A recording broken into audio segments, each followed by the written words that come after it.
Substitute Groundhog by Pat Miller, illustrated by Kathy Ember. The day before Groundhog Day, Groundhog woke up sick. His muscles ached and his throat hurt. Groundhog felt so awful he went to see Dr. Owl.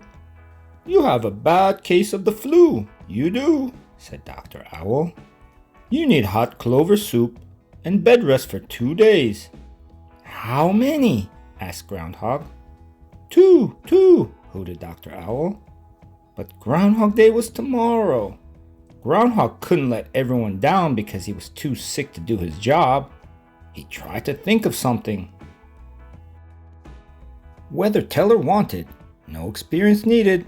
Apply at Groundhog's Hole, February 1st, 10 a.m. Thanks, Groundhog. On his way home to bed, Groundhog passed the hidey hole diner. He saw want ads for all the neighborhood animals tacked to a nearby tree.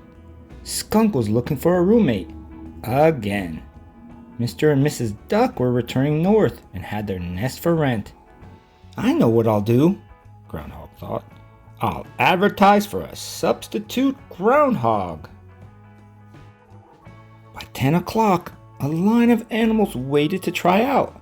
"Great," said Groundhog with a sneeze. "Surely one of you can do Groundhog Day for me."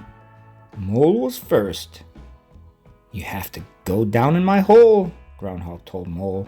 "It's pretty dark down there." "No problem," said Mole. "My own hole is even darker." Mole got comfortable underground. "Now come up and look for your shadow," Groundhog shouted. Mole peeked over the edge. His little eyes squinted. "Well, Mole, what do you see?" Mole spoke to a tree. "Is that you, Groundhog?" Groundhog blew his nose. "This won't work. I need someone who sees well." "I can see well," said a voice from high overhead. Groundhog looked up and saw Eagle. Eagle swooped down. "From the mountain ledge, Groundhog, I could see a bit of owl feather stuck in your fur. I'd say you have been to Dr. Owl recently." "Wow! Then surely you will have no problem seeing your shadow," said Groundhog. "Climb down the hole and let's practice." "Climb down?" said Eagle. He looked at the entrance to the hole. "Will there be room down there to stretch my wings?" He stretched them wide, very wide. Groundhog rubbed his scratchy throat. "This won't work. I need someone who sees well and is not bothered by small spaces." Bear stepped up next. "My own cave is snug and cozy." "Great," said Groundhog. "Climb down, let's practice."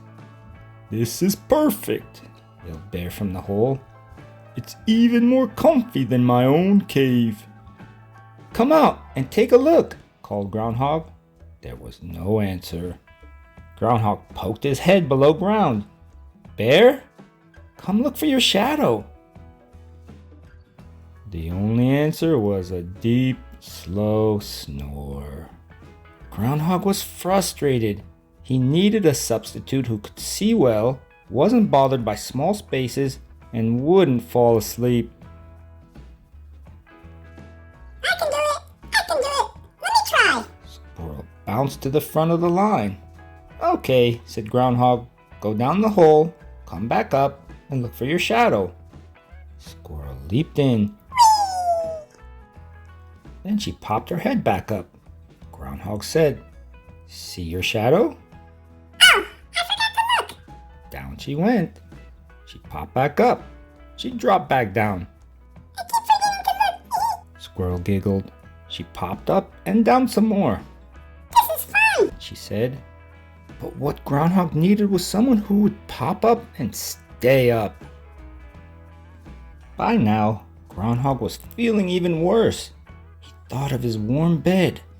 Was he ever going to find a substitute? "Howdy there, Groundhog. How about giving me a chance?" up stepped a strange-looking creature. "My name is Armadillo," she said. "You're not from around here, are you?" asked Groundhog. "Nope, I'm from Texas, visiting my cousin Badger," she said. "But I can do the job. I live in a hole. I like small spaces. I see my shadow just fine, and I will pop up and stay up." Groundhog wasn't so sure. Armadillo was a stranger from far away. What did she know about the weather here? But she did have all the qualifications for the job. "All right," said Groundhog. "Let's see what you can do." Armadillo climbed down into Groundhog's hole. She poked her head up and looked around. Sure enough, she saw her shadow. "If that happens tomorrow, then folks, that winter will drag on," said Groundhog. "But if you don't see your shadow tomorrow, spring will come early." "Got it," said Armadillo. "I think you're just the substitute I've been looking for," said Groundhog. "You're hired." "Thanks," said Armadillo. They shook paws. Then Groundhog climbed down his hole into bed. He sipped warm clover soup.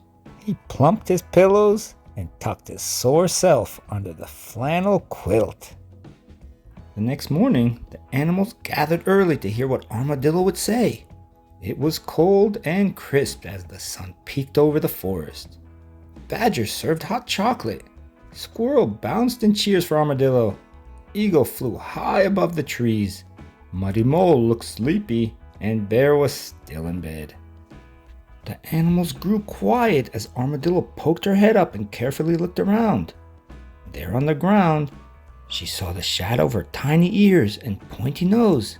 "6 more weeks of winter," she announced. Armadillo dropped back into Groundhog's hole. "Did you hear that, Groundhog? 6 more weeks of winter." Groundhog groaned from his bed. "How you feeling, Groundhog?" Armadillo asked. "A little better, but I'd feel a lot better if it was spring already," Groundhog said. "Spring already?" said Armadillo. "Say, that gives me an idea." Armadillo found Groundhog's suitcase.